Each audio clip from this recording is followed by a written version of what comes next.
अच्छा मुझे बताओ कितनी बार तुम्हारे पेरेंट्स ने तुम्हारी तारीफ की है? 4 बार। कितने साल के हो गए हो? 17 साल के। तो कहाँ अच्छा बताते हैं पेरेंट्स? उनको लगता बड़ा अच्छा अपना बच्चा, बट तारीफ करेंगे तो बिगड़ जाएगा, है ना भाई। चलिए, इससे पहले वाले टॉपिक्स में हमने बहुत सारे, हाँ ऐसा थोड़ी मम्मी प्यार नहीं करती, करती तो बहुत है। लाइव जाएगा ये चैनल, देख ले, ये दीक्षिता ने बोला है। वो लोग करती है, मैं तो सामने ही हूँ, ऐसे झूठ बोला दो। कोई ऐसी मम्मी नहीं होती जो प्यार ना करे, मम्मी ज्यादा कोई कर भी नहीं सकता, ठीक है। चलो भाई, इससे पहले हमने पढ़े थे लिपिड्स। क्या पढ़े थे? लिपिड्स क्या थे? माइक्रोमोलिक्यूल्स के मैक्रोमोलिक्यूल्स? माइक्रोमोलिक्यूल्स। बट वो इनसोल्यूबल है वाटर के अंदर, इसलिए हमें कहा मिले वो? मैक्रोमोलिक्यूल्स के साथ। किसके साथ? ठीक है जी। फॉर्मूला हमने देखा था, क्या था वो? RCOOH, that is the formula for simple fatty acid. एक क्या होता है कि ग्लिसरीफाइड बन जाता है, यानी कि सिंपल फैटी एसिड को आप ग्लिसरॉल के जोड़ के एक कॉम्प्लेक्स लिपिड बना सकते हो। क्या बना सकते हो? Complex lipid. कोई कंफ्यूजन, कोई परेशानी? फॉर्मूले देख लिए, CH3, बीच में CH2 लगता है, कार्बन के अकॉर्डिंग उसको मल्टीप्लाई कर देंगे और लास्ट में लगता है COOH। इसी तरह से ग्लिसरॉल का फॉर्मूला हमने देखा था, CH2OH, CHOH and then CH2OH। उसमें 3 क्या लग सकते हैं? Fatty acid. क्या लग सकते हैं? और हमने देखा कि फॉस्फोलिपिड यानी कि लेसिथिन, क्या था? लेसिथिन। उसमें क्या लग गया था? फॉस्फेट ग्रुप लग गया था। क्या लग गया था? और phospholipid is a part of what? किसका पार्ट है? प्लाज्मा मेम्ब्रेन का। किसका पार्ट है? मतलब सेल मेम्ब्रेन, प्लाज्मा मेम्ब्रेन एक ही बात होती है। बहुत इजी सा कॉन्सेप्ट था, कोई कंफ्यूजन है इसमें? बिल्कुल नहीं, ऐसे पढ़ देंगे हम तो इसको चुटकियों में। चलो भाई, नेक्स्ट टॉपिक जो है that is the structure of proteins. Amino acid पढ़ लिया हमने? पक्का पक्का? क्या था अमीनो एसिड? अमीनो एसिड के कार्बन को हम क्या बोल रहे थे? अमीनो एसिड के कार्बन को हम क्या बोल रहे थे? Alpha carbon. क्या बोलते हैं? उसके साथ कितने और कंपाउंड्स जुड़े हुए थे? 4। एक था एसिडिक, जिसका नाम क्या था? Amino group. क्या नाम था बच्चों? एक था बेसिक। सही बोल रही हूं? पक्का?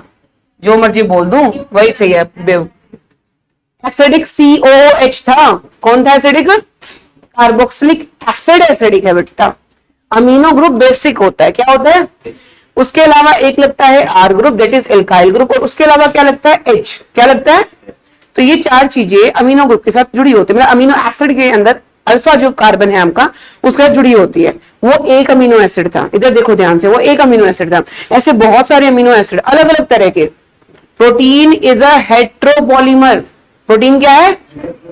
एक होता है होमोपॉलीमर, एक होता है heteropolymer. What is the difference between the two? Homo में सेम तरह के मॉलिक्यूल्स जुड़ सकते हैं, जैसा कि हमने कार्बोहाइड्रेट्स में देखा, ग्लाइकोजन सारे ग्लूकोज ही हैं उसके अंदर। लेकिन प्रोटीन में कभी भी ऐसा नहीं होगा। सेम टाइप ऑफ कंपाउंड पूरे प्रोटीन में कभी भी देखे नहीं जाएंगे। अलग अलग तरह के अमीनो ग्रुप जुड़ के प्रोटीन को बनाते हैं। समझ आई बात? नहीं आई? अभी पूछ लेना। जतिन क्या बोला मैंने? कौन से सेम तरह के अमीनो ग्रुप मिलके प्रोटीन बना सकते हैं? यस और नो? अलग अलग बनाते हैं। एक प्रोटीन में हम देखेंगे ना, बहुत सारे तरह के अमीनो एसिड मिलेंगे आपको। हाँ, they can be repeated. For example, एक प्रोटीन है आपके पास, उसमें एक जगह 2-3 लाइसिन है, 2-3 ट्रिप्टोफैन है, ऐसे हो सकता है। बट एक जैसे पूरे प्रोटीन में जैसे कभी नहीं मिलेंगे, राइट? चलिए, तो protein, structure of protein. Each protein is a heteropolymer. सही पढ़ाया मैंने? Amino acid. अब एक अमीनो एसिड दूसरे का जुड़ेगा, कोई ना कोई बॉन्ड चाहिए उसे। क्या चाहिए? And that bond name is known as peptide bond. ये छोटी छोटी बातें ही नीट एग्जाम में आ जाती हैं, बहुत ज्यादा मुश्किल नीट एग्जाम नहीं आता, बट ध्यान से पढ़ना पड़ता है। अमीनो एसिड के बीच में कौन सा बॉन्ड? Peptide bond. क्यों? प्रोटीन बनाने के लिए। और इसलिए प्रोटीन को पेप्टाइड भी बोल देते हैं कई बार। Chain of protein, chain of amino acid, sorry, chain of peptide bonds. Polypeptide क्या बोल देंगे? Polypeptide. Chain of peptide bond यानी कि चेन ऑफ अमीनो एसिड की बात है। तो प्रोटीन्स को you can also say polypeptide. क्या बोल दोगे? पॉलीपेप्टाइड। साथ साथ लिखते रहो नोट्स में। Formed by dehydration. देखो समझो, जब भी दो अमीनो ग्रुप जुड़ते हैं, जब भी दो अमीनो ग्रुप जुड़ते हैं तो एक पानी का मॉलिक्यूल बाहर निकलता है। क्या निकलता है? एक वाटर मॉलिक्यूल बाहर निकलता है, तो वहां पे होती है डिहाइड्रेशन। क्या होगी? डी हेड, अदरवाइज तुम्हें नोट्स मिल जाएंगे, लिख बाद में लेना, लास्ट के 15 मिनट्स तुम्हें दूंगी, लिख लेना उसके अंदर, ठीक है? समझ आ रही है बात? अभी सब सिर्फ समझ लो, कोई चीज लगती है डाउटफुल तो पूछो मेरे से। And only 20 types of amino acid participate in their formation. Total type of amino acid कितने हैं? 20, ठीक है? ये 20 तरह के अमीनो एसिड अलग अलग तरह से जुड़ के अलग अलग तरह के प्रोटीन बना सकता है। डन और नॉट डन? डन। चलिए अब देखो, biologist describe structure of protein at 4 level. हम बायोलॉजिस्ट हैं, हम बायोलॉजिस्ट की तरह देखेंगे। केमिकली इसको और किसी तरह से जस्टिफाई किया जा सकता है, फिजिकली यानी कि फिजिक्स में हम इसको और किसी तरह से जस्टिफाई कर सकते हैं, बट हम यहाँ क्या करेंगे, हमने इसको क्या किया, primary, secondary, tertiary, quaternary. Primary में एक लॉन्ग चेन मिलेगी, मतलब एक अमीनो एसिड दूसरे के साथ जुड़ जाए, दूसरा अमीनो एसिड तीसरे के साथ जुड़ जाए, that will be the primary structure. क्या होगा ये? Positional information of sequence of amino acid. Primary structure क्या देता है कि भाई पहले कौन सा जुड़ा हुआ है, दूसरा कौन सा जुड़ा हुआ है, तीसरा कौन सा जुड़ा हुआ है। पोजिशनल इंफॉर्मेशन दे रहा है कि कौन से अमीनो एसिड की क्या पोजीशन है। डन और not done?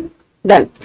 Protein thread as extended rigid rod, एक रोड की तरह दिखेगा, पूरा सीधा स्ट्रक्चर दिखेगा आपको, ठीक है? मतलब अजीब से वर्ड डाल दिए, मीनिंग बड़ा सिंपल सा है इसका। पहली बात कि पोजीशन का पता लग रहा है, दूसरी बात कि एक रिजिड रोड स्ट्रक्चर है, एक सीधा स्ट्रक्चर है। क्लियर? सेकेंडरी स्ट्रक्चर, अब ये सीधे स्ट्रक्चर थे ना, ये फोल्ड हो चुके हैं। क्या हो चुके हैं? फोल्ड हो चुके हैं। Thread folded in the form of helix, मतलब ये सीधा स्ट्रक्चर है। मान लो ये बेटा क्या होता है कि यहाँ पे मान लो OH है, ये कोई भी और फंक्शनल ग्रुप है। क्या है? R ग्रुप में फंक्शनल ग्रुप हो सकता है ना बेटा, COOH या कुछ भी हो सकता है। एक मान लो यहाँ पे है OH, और फंक्शनल ग्रुप हमें पता होता है कि रिएक्टिव होते हैं। क्या होते हैं? तो क्या होता है कि इसके साथ बॉन्ड बना लेगा, तो ये बॉन्ड बनाएगा तो ऐसे हो जाता है, ऐसे पूरी चेन में कहीं कहीं बॉन्ड बन सकते हैं, तो ये हेलिकल हो जाता है। तो ये क्या बन जाता है? Secondary structure. क्या बन जाएगा? प्राइमरी चेन में जब स्ट्रक्चर बन जाते हैं तो इस तरह से होता है। अब ध्यान से समझोगे, ये तुम्हें केमिस्ट्री वाला टीचर भी नहीं बताएगा, क्योंकि वहां पे सिलेबस में है नहीं, आई थिंक सो। ये तो हो गया आपका प्राइमरी स्ट्रक्चर, इसमें आपस में बॉन्ड बन गए, कुछ ऐसे बन गया अल्फा हेलिक्स। सेकेंडरी में क्या बन गया? Alpha helix. सेकेंडरी में भी 2 तरह के होते हैं। दूसरा क्या होता है सेकेंडरी, मान लो ये 2 चेन्स हैं, यहाँ पे फंक्शनल ग्रुप है, यहाँ पे है, यहाँ पे है, यहाँ पे, ये एक दूसरे के साथ बॉन्ड बना लें तो ये शीट्स बन जाएंगी। क्या बन जाएंगी? तो इसको हम बोलेंगे बीटा प्लेटेड शीट्स। क्या बोलेंगे? Beta pleated sheets. कोई कंफ्यूजन है तो बताओ फटाफट से। All okay? तो सेकेंडरी स्ट्रक्चर में क्या होता है, जब एक चेन बॉन्ड बनाना शुरू कर दे, then it will convert into the secondary structure. एक ही चेन में बॉन्ड्स बन रहे हैं, अल्फा हेलिक्स, 2 अलग अलग प्रोटीन्स में बॉन्ड्स बन रहे हैं, बीटा प्लेटेड शीट्स। क्या बोलेंगे? Beta pleated sheets. चलिए, thread folded in the form of helix similar to revolving staircase, ये ऐसे बन गया ना स्टेयरकेस की तरह, ऐसे से घूम घूम के जाएगा, ठीक है? ओनली राइट हैंडेड ही बनेगा, ऐसे उल्टा नहीं बनता कभी भी। क्या बनेगा? ऐसे बना रही हूं मैं, ऐसे उल्टा नहीं बन सकता कभी भी, right? So only right handed helices observed in protein, ठीक है जी? ये क्या बन गया? Alpha helix. ये देखो ऐसे बनाया हमने, उल्टा नहीं बना रहे हैं, अभी उल्टा नहीं रोटेट करता, राइट हैंड में ही जा रहा है, राइट हैंड है ना, इधर ही जा रहा है, उल्टा नहीं जाता कभी भी। और ये बीटा प्लेटेड शीट्स, ठीक है? ये एक चेन में होने के लिए, ये देखो 2 चेन्स हैं, दोनों में बॉन्ड्स बन गए। क्या बन गए? बॉन्ड्स बन गए, तो ये बन जाती है बीटा प्लेटेड शीट्स। इजी है, समझोगे तो सब कुछ इजी है। बायोमोलिक्यूल्स मुश्किल है क्या? मान्या लग रहा था मुश्किल, झूठी 11th रोती रही है ना? बायोमोलिक्यूल्स कैसे करे? फिर टर्शियरी स्ट्रक्चर क्या आएगा? ये 3D व्यू है। क्या है? अब हमने इसको भी ऐसे से घुमा दिया है, मतलब 2-3 मॉलिक्यूल मिलके, जैसे 2-3 इसके मिलके 2-3 इसके मिलके बन रहे हैं, ठीक है? 3D व्यू लाइक होलो वुलन बॉल, ठीक है? This structure is absolutely necessary for many biological activities of proteins. Protein tertiary structure पे एज एन एंजाइम बिहेव करते हैं। दूसरे वर्ड्स में बोलूं तो एंजाइम्स टर्शियरी स्ट्रक्चर पे एक्टिवेट होते हैं, ये एक्टिव हो सकते हैं, मतलब हमारे केमिकल्स, हमारी बॉडी के अंदर जो केमिकल्स है उसका बॉन्ड बना के वो काम कर सकते हैं। डन? सो ध्यान से समझो, tertiary structure, this structure is absolutely necessary for many biological activities of proteins. इसमें क्या हुआ? वही आपस में से उलझ के बना दिया उन्होंने। बॉन्डिंग कौन सी है इसके बीच में? Hydrogen and disulphide bonds. कौन से हैं? Hydrogen and disulphide bonds. मतलब ये चेन्स है ना, मान लो ये ऐसे बन गए, अब ये आपस में भी ऐसे घूम जाए, समझ आ रही है बात? ऐसे पूरा उलझ जाए तो क्या बन जाएगा? Tertiary structure. क्या बन जाएगा? Tertiary structure. और अब ये देखो, ये ऐसे स्ट्रक्चर था, प्राइमरी, सेकेंडरी। अब मान लो यहाँ पे कोई बॉन्ड था, ये आपस में भी ऐसे ऐसे उलझ गया, टर्शियरी। क्या बन जाएगा? अब ये ऐसे आए हैं एक दूसरे के पास, तो किसी न किसी बॉन्ड की वजह से आए होंगे। बॉन्ड्स कौन से हैं आपके? Hydrogen and disulphide bond. इसको सही कर लेना, डाइसल्फाइड है ये। क्या है ये? डाइसल्फाइड। कोई कंफ्यूजन? डन। फिर आता है क्वार्टनरी स्ट्रक्चर। क्या आता है? More than one polypeptide. ये तो एक एक ही जा रही हैं, वो दो इकट्ठी मिल गई हैं, बट एक से ज्यादा उलझ जाए जब एक दूसरे के अंदर, और इन्वॉल्व लाइक हीमोग्लोबिन। क्या है? हीमोग्लोबिन। इसमें 4 सब यूनिट, 2 अल्फा की और 2 बीटा की। टर्शियरी में देखो सिर्फ अल्फा वाली ही उलझी है, यहाँ पे अल्फा और बीटा दोनों आगे हैं। मतलब हीमोग्लोबिन जो होता है ना आपका, हीमोग्लोबिन इज अ प्रोटीन। क्या है ये 2 अल्फा चेन से, सेकेंडरी स्ट्रक्चर की 2 अल्फा चेन से और 2 बीटा चेन से बना है। इस तरह से मतलब एक से ज्यादा पॉलीपेप्टाइड जब पास आती है तो हम उसको क्या बोलते हैं? Quaternary structure. क्या बोलेंगे? All clear? कोई कंफ्यूजन है तो बताओ। तो भाई it is based on the how individual polypeptide are arranged with respect to each other. कैसे वो जुड़े हैं उस पर डिपेंड करेगा। तो ये था हमारा प्रोटीन। क्या था ये हमारा? अब इसमें क्वेश्चन जो आया हुआ है इस साल, वो आया हुआ टेबल से। किससे आया हुआ है? और इस चैप्टर के अंदर जितनी भी टेबल है, एक क्वेश्चन तो 101% टेबल से आएगा ही आएगा। तो इस चैप्टर की टेबल्स हमें रट्टा लगानी है। क्लियर? चलिए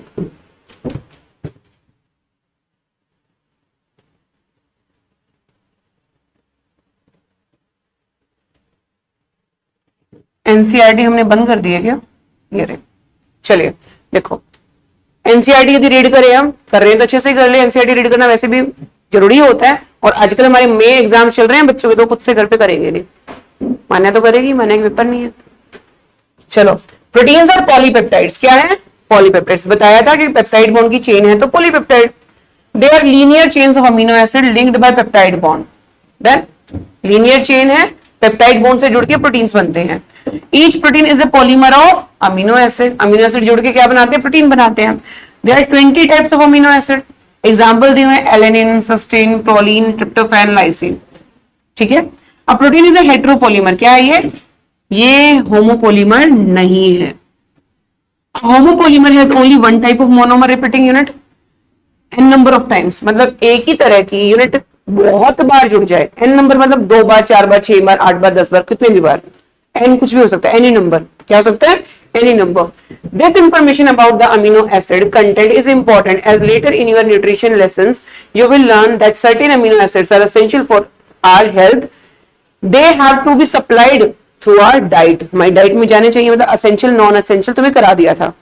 अमीनो एसिड की बात याद आ रही है? अमीनो एसिड जब कराया था, असेंशियल जो बॉडी में नहीं बन रहे हमें डाइट से बाहर से लेने पड़ेंगे। नॉन असेंशियल जो हमारी बॉडी में बन रहे हैं हमें डाइट में लेने की रिक्वायरमेंट नहीं है। Done. Hence dietary proteins are source of essential amino acid. Dietary मतलब डाइट में जो ले रहे हैं वो essential है। वो क्या है? essential, जरूरी है। Therefore amino acids can be essential or non essential। भाई बहुत easy है। The later are those which our body can make।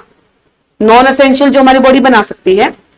While we get amino acid through our diet food, proteins carry out many functions in living organisms. Some transport nutrients across cell membrane।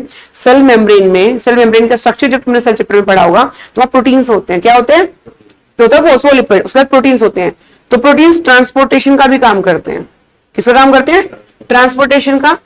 They fight with external organisms, यानी कि foreign organisms के साथ लड़ना भी उनका काम है। Foreign organisms के साथ लड़ना भी उनका काम है। जो एंटीबॉडीज होती है ना, they are also made up of protein. आपकी बॉडी में प्रोटीन मल्टीपल फंक्शन कर रहा है, कभी किसी तरह से बिहेव करके, कभी किसी तरह से बिहेव करके। Protein can behave as enzyme, protein can behave as antibodies. ऐसे सेवरल फंक्शंस हैं यहाँ पे, राइट। हॉर्मोन्स वो भी प्रोटीन्स हैं। क्या है वो भी? Peptide hormone. तुम्हें याद हो तो अलग तरह के हार्मोन्स पढ़े थे, पेप्टाइड हार्मोन उसमें एक पार्ट था, पढ़ेंगे वो चैप्टर में। कुछ एंजाइम्स की तरह बिहेव करेंगे। किस तरह बिहेव करेंगे? एंजाइम्स की तरह। ये टेबल है, इसका हमें एज इट इज रटा लगाना है। नोट्स के अंदर मैंने इसको लिखना है। कोलेजन फंक्शन क्या है? Intercellular ground substance. कोलेजन जो है वो ग्राउंड सब्सटेंस है। क्या है वो? ग्राउंड सब्सटेंस है। उसमें बहुत सारी चीजें आ सकती है। कोलेजन स्किन को टाइट रखता है, हेयर्स के लिए जरूरी होता है, ठीक है। ट्रिप्सिन एंजाइम की तरह बिहेव कर रही है। इंसुलिन एक हार्मोन है जो ग्लूकोज के लेवल को सही रखता है हमारी बॉडी के अंदर। एंटीबॉडी फाइट्स इन्फेक्शियस एजेंट्स या कोई भी फॉरेन सब्सटेंस आपकी बॉडी में एंटर करेगा। Receptor sensory receptor, smell receptor, taste receptor, hormone के रिसेप्टर्स, ये सब भी प्रोटीन से बने हुए हैं। किससे बने हुए हैं? प्रोटीन से। GLUT4 it's very very very important, इसको हमेशा याद रखना है। Enables glucose transportation into the cell. GLUT4 के बिना ग्लूकोज की ट्रांसपोर्टेशन नहीं हो सकती। यहां तक कोई डाउट है तो फटाफट से बोलेंगे।